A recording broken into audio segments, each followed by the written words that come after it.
you see, the message had already been sent, my dear. Though not the message you would have wanted. Lawrence was such a good host. It almost seemed rude to escape. I made sure to note the location of Lawrence's camp, of course. Which means... the train knows too. Twice, you told that train everything was clear. But... I told it exactly where to attack.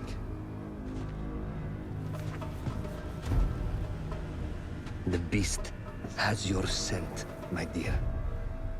And it's coming to slaughter you and your little band of rebels. First, the firestorm from the cannon. Then, up close with the troops to slaughter any survivors.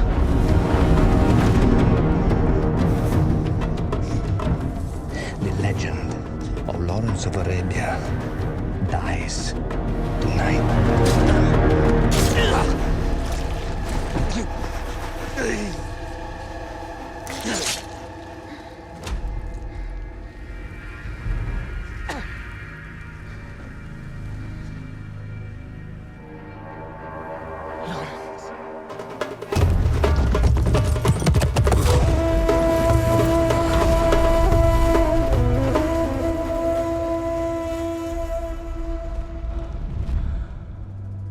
You slipped away just in time.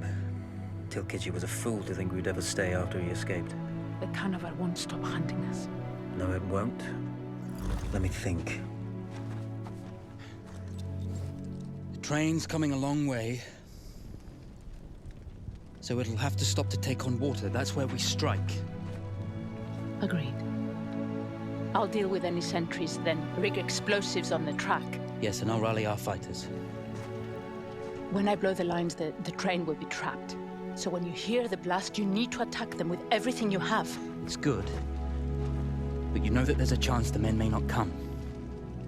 You may set off those explosives and find you're out there all alone. You know that. I guess I won't know either way until I set it off.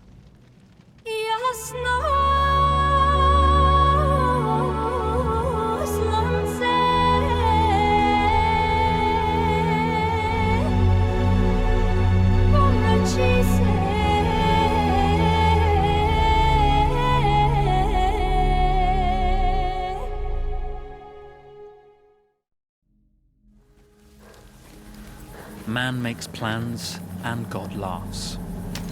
As it turned out, the small town where we would ambush the train had a significant enemy presence. Those troops would have to be dealt with before the explosives could be set.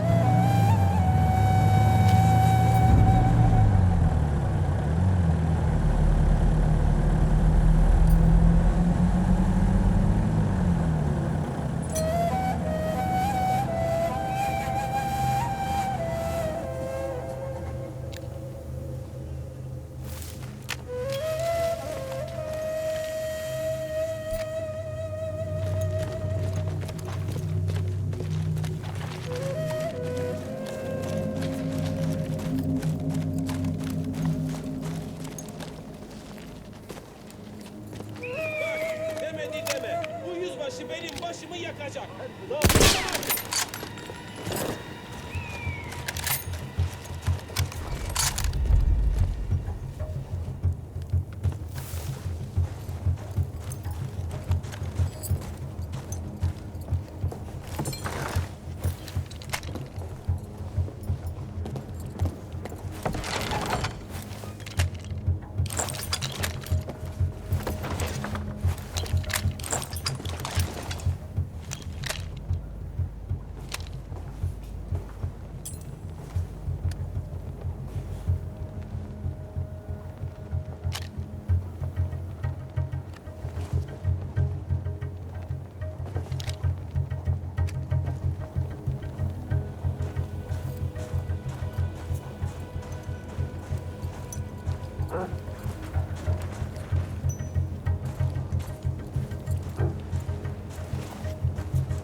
Those troops in the village had to be dealt with before we could push on with our plan to destroy the train.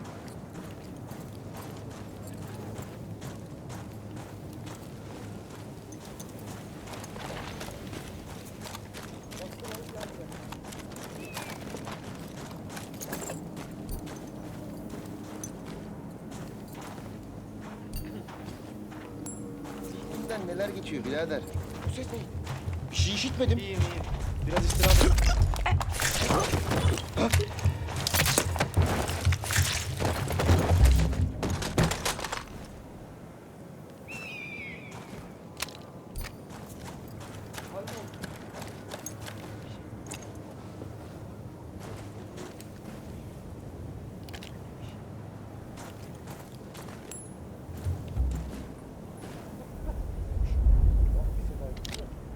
Kulaklarına baktıysan iyi eğlensin.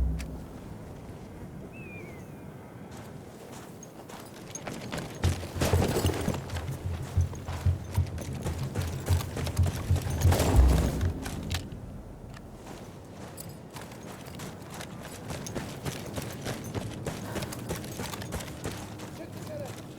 Sana lan domuz.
Kendine bir faydan olsun.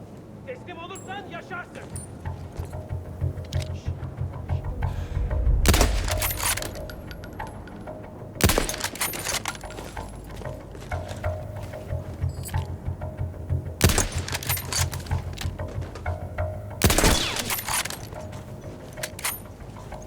Once Zara secured the town, the trap could be set for the arriving train.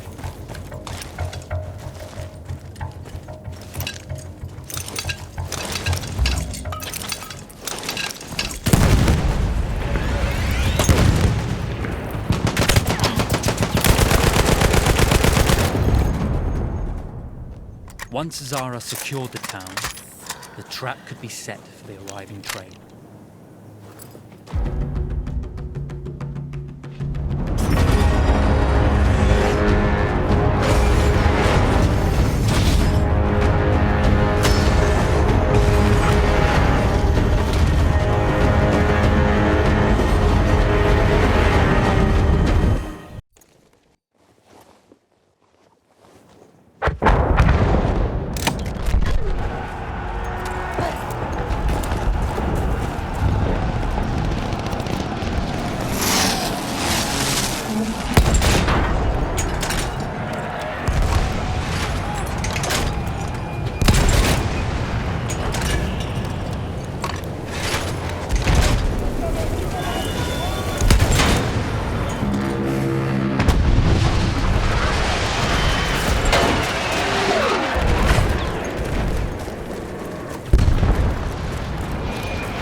vengeance can be a sweet or bitter brew.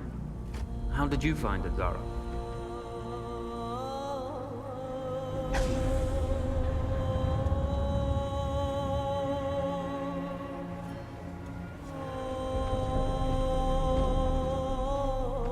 And you're right, we do need to think bigger, act bigger. Maybe even the Suez Canal.